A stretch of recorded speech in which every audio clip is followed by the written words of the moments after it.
Conflict prevention is one of our strategic priorities, and it's fundamental to our security strategy. And at the same time, investing in prevention is in everyone's interest. Violent conflicts rarely stay within a country's borders, as you know, and there's also a good business case to make, as the World Bank recently did. Even if only 25% of our prevention efforts succeed, then we still save at least $5 billion every year in the form of humanitarian aid, peacekeeping efforts, and reconstruction. Prevention also means, of course, seeing risks early and clearly, and that's the work of the ICG. The work is therefore hugely important, and I'm very excited that Rob Malley is here to present this year's list of the 10 conflicts to watch. Now, what you tried to do in the 10 conflicts to watch, and the discussion that I'm looking forward to having with you guys, with Rebeccah in a second, is trying to situate these events in broader trends. The biggest trend has been what some people have called the return of great power politics.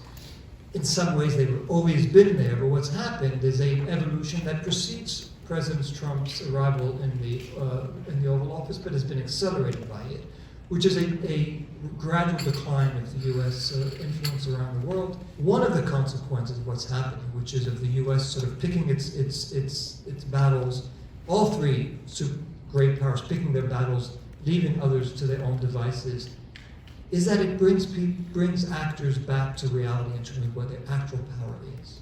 The best case, the best example for that is what's happened in the Gulf, to some extent, where you see countries like the UAE, like Saudi Arabia, which at some point were emboldened by the fact that they believed that the US would be there to help them battle Iran, but then discovered that the US is prepared to take action when its direct interests are at stake, but not necessarily when it's Saudi or Emirati interests that are at stake. The Trump administration sees all of the missile proliferation going into the Houthis in Yemen, and the other illicit weapons proliferation throughout the region, the IEDs laid out by Qasem Soleimani in Iraq to kill American forces.